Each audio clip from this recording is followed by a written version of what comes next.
गांव के किनारे एक छोटा सा घर था। घर की हालत कुछ ठीक नहीं थी, लेकिन उस घर से ईमानदारी की एक खुशबू जरूर झलकती थी। वहीं रहती थी शांति देवी। उम्र ढल चुकी थी, आंखों में थकान थी, पर दिल में बेटे गौरव के लिए अटूट उम्मीद थी। गौरव उम्र करीब 25 साल, मेहनती मगर किस्मत का मारा नौजवान। उसके सिर से पिता का साया कब का हट चुका था।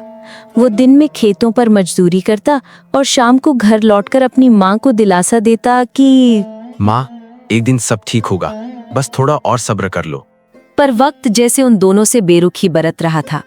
दिन गुजरते जा रहे थे, मगर पेट की आग और उम्मीदों का वजन दोनों बढ़ते ही जा रहे थे। गौरव बेटा, देख तो सही, इस पुराने चूल्हे में अब आग भी जलना नहीं चाहती। लगता है जैसे हमारे हाल देखकर लकड़ी भी पिघल गई हो। तू रोज खेतों में खटता है, पर घर में रोटी के 2 टुकड़े जुटाना भी पहाड़ चढ़ने जैसा हो गया है। क्या सच में किस्मत हमसे नाराज है बेटा? अरे माँ, किस्मत नाराज नहीं है, बस हमें आजमाया जा रहा है। ऊपर वाला शायद देखना चाहता है कि हम टूटते हैं या टिके रहते हैं। आप चिंता मत करो, मैं हार मानने वालों में से नहीं हूँ। अभी तक मैंने दूसरों के खेतों में काम किया है, पर अब मैं गांव भी जाऊंगा। गौरव अपनी बात पूरी भी नहीं कर पाया था कि उसकी आंखों में अचानक एक नई चमक उभर आई, जैसे किसी नए निर्णय ने उसके भीतर जन्म लिया हो। शहर के सेठ रामेश्वर जी के पास जाने की सोच रहा हूँ। सुना है वो मेहनती लोगों को काम देते हैं। अगर वहाँ काम मिल गया ना माँ, तो हमारी जिंदगी बदल जाएगी। और आप ऐसे हौसला मत हारिए, आप ही तो मेरी उम्मीद हैं। गौरव की आवाज में भरोसे की गर्माहट थी, पर शांति देवी का अनुभव उसे सावधान कर रहा था। बेटा, तू तो बचपन से ही सच्चा और मेहनती रहा है। तेरा दिल कभी छल कपट से नहीं भरा। पर याद रख बेटा, दुनिया में सब तेरे जैसे नहीं होते। वहाँ चालाक लोग भी मिलेंगे, मीठी बातें करके धोखा देने वाले भी। तू बस अपनी ईमानदारी का साथ मत छोड़ना। जो भी हो, सच के रास्ते पर ही चलना। माँ, मैं तो बचपन से आपसे यही सीखता आया हूँ कि झूठ से मिली दौलत भी जहर होती है। गौरव के शब्दों में सच्चाई की चमक थी, जैसे उसकी आत्मा में अभी भी उम्मीद का एक दीपक जल रहा हो, जो हर अंधेरे से लड़ने को तैयार था। और सच्चाई से मिली रोटी भी प्रसाद होती है माँ। मैं वादा करता हूँ, अगर सेठ जी ने मुझे काम दिया तो मैं पूरे दिल से मेहनत करूँगा। बस आप मेरे लिए दुआ करना कि वो मुझे अपनाएं। मेरी दुआ तो तेरे साथ हमेशा है बेटा, लेकिन एक बात याद रख, मेहनत करने वाला कभी हारता नहीं। हाँ, देर जरूर लगती है, पर फल मीठा मिलता है।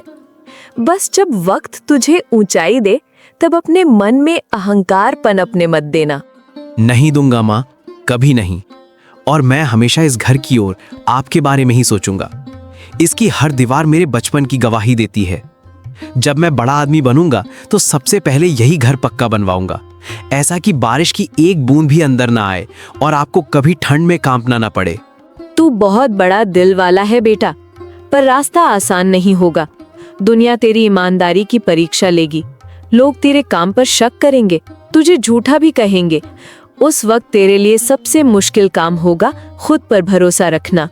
माँ, अगर पूरी दुनिया भी मेरे खिलाफ हो जाए, तब भी मैं खुद पर भरोसा नहीं खोऊंगा, क्योंकि मुझे भरोसा है आपकी दुआ और मेरी सच्चाई मिलकर मुझे हर मुश्किल से पार लगा देगी।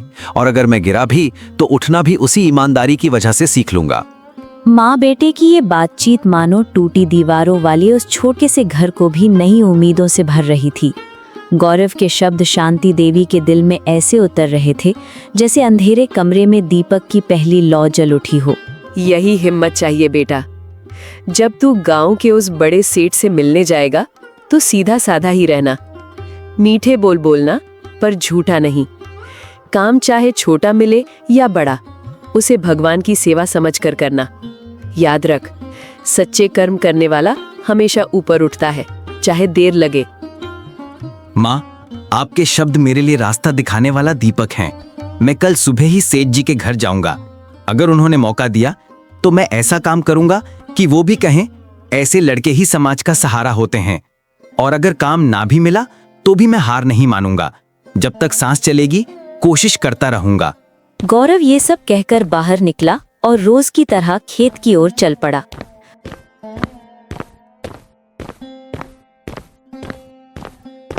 हल्की हवा बह रही थी और मन में सेठ रामेश्वर से मिलने की आशा एक नई ऊर्जा जगा रही थी। कुछ समय बाद वो गांव के रामधन चाचा के खेत पहुंचा।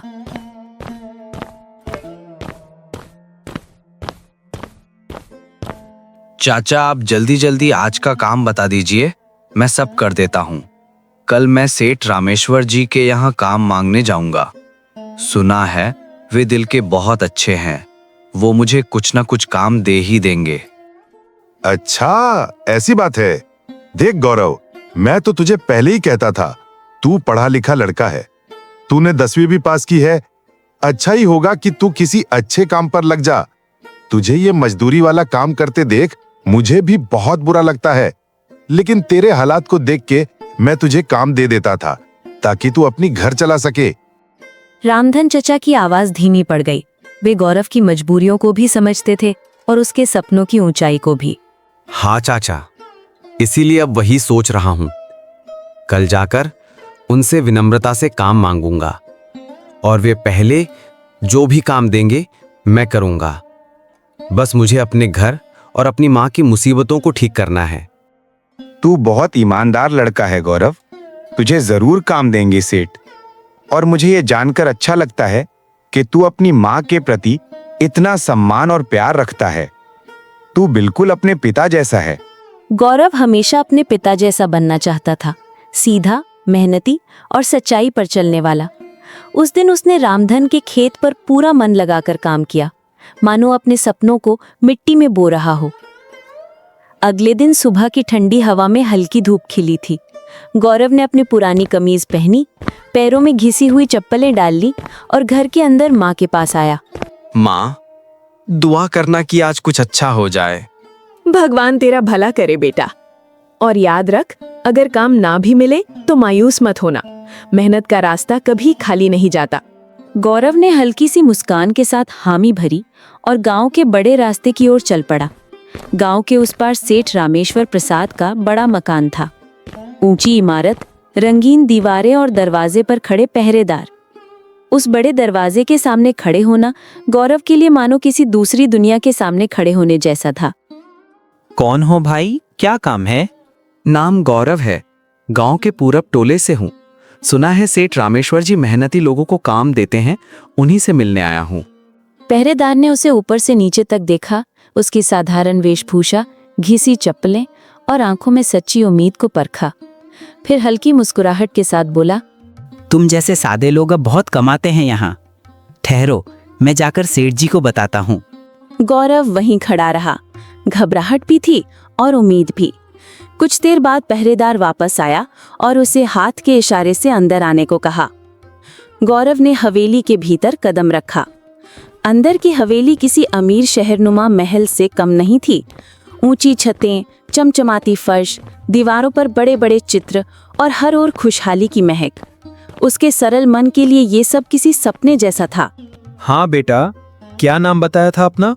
जी गौरव, खेतों में मजदूरी करता था और आपके पास काम की तलाश में आया हूँ सेठ जी। सेठ रामेश्वर ने उसे गौर से देखा, मानो उसकी आंखों में छिपी सच्चाई को परख रहे हों। काम तो बहुत है यहाँ, पर ईमानदार आदमी कम मिलता है। तो क्या क्या काम कर लेता है?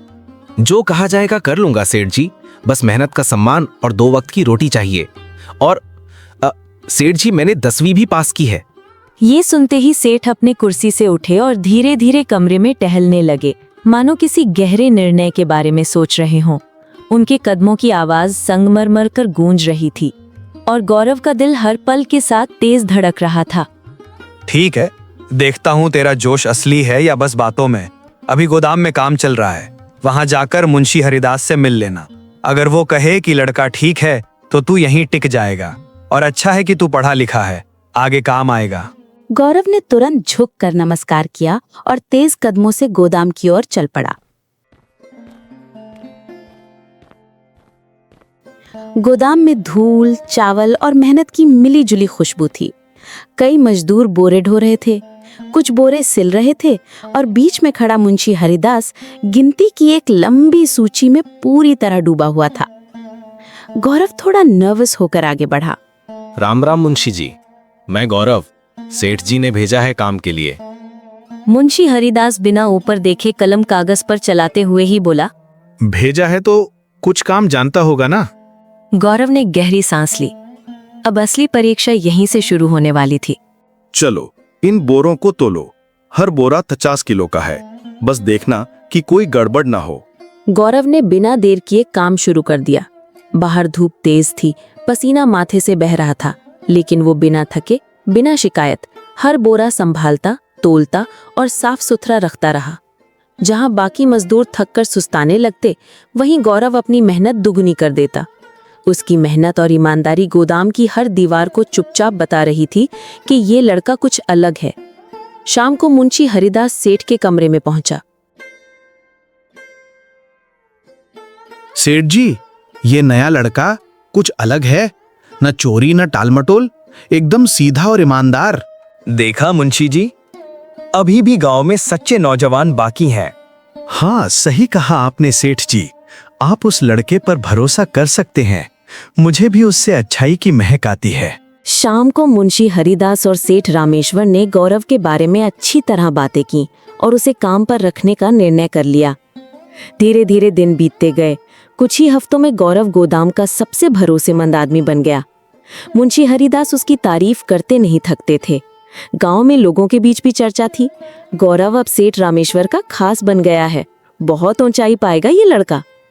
लेकिन जहां मेहनत होती है, वहां जलन भी जन्म लेती है। सेठ रामेश्वर का छोटा भाई मोहनलाल, जो व्यापार का आधा हिस्सा संभालता था, गौरव की बढ़ती ईमानदारी और सेठ जी का उस पर बढ़ता भरोसा देखकर अंदर ही अंदर खफा रहने लगा। मोहनलाल सोचता, ये गरीब लड़का धीरे धीरे सेठ जी का असली भरोसा जीत रहा है और उसका अपना प्रभाव दिन ब दिन कम होता जा रहा है, और ये बात वो बिल्कुल भी होने नहीं देना चाहता था। मोहनलाल की बातें सुनकर मुंशी हरिदास गहरी सोच में पड़ गया। उसे मोहनलाल की बातों में थोड़ा बहुत सच भी दिखाई देता था। आखिर वो जानता था कि मोहनलाल व्यापार में चालाक है और बड़ी बड़ी बातें बहुत मीठे ढंग से करता है, लेकिन उसके मन में कहीं ना कहीं गौरव की ईमानदारी की छवि भी ताजा थी। वो दुविधा में था। देखो हरिदास जी, मैं तो बस अपने भाई के भले के लिए कह रहा हूं। तुम गौर से देखना इस लड़के को, बहुत जल्द इसकी असलियत सामने आ जाएगी, और अगर तुमने ध्यान ना दिया तो सेठ जी तुम पर ही शक करेंगे। छोटे सेठ जी, आप कहते हैं तो ध्यान रखूंगा, पर अभी तक तो मैंने इससे बहुत मेहनती और सच्चा ही पाया है। मोहनलाल हल्की मुस्कान के साथ मुंशी के कंधे पर हाथ रखकर बोला। मेहनत और सच्चाई का नाटक करना मुश्किल नहीं होता हरिदास जी, बस देखते रहना, जल्द ही समय सब बता देगा। मोहनलाल के जाते ही हरिदास का मन अशांत हो गया। अब उसने गौरव पर निगरानी शुरू कर दी, बिन बताए, छुपकर, शक की नजर से। उधर गौरव को इस चालाकी का जरा भी अंदाज न था। वो पहले की तरह पूरी ईमानदारी से काम करता रहा, लेकिन किस्मत ने उसके लिए एक नई परीक्षा तैयार कर रखी थी, जिसकी शुरुआत मोहनलाल की इस चाल से हो चुकी थी। गौरव ने मोहनलाल की ओर देखा। उसकी बातों में मिठास थी, लेकिन उस मुस्कान में कुछ ऐसा था जो दिल को चैन नहीं देता।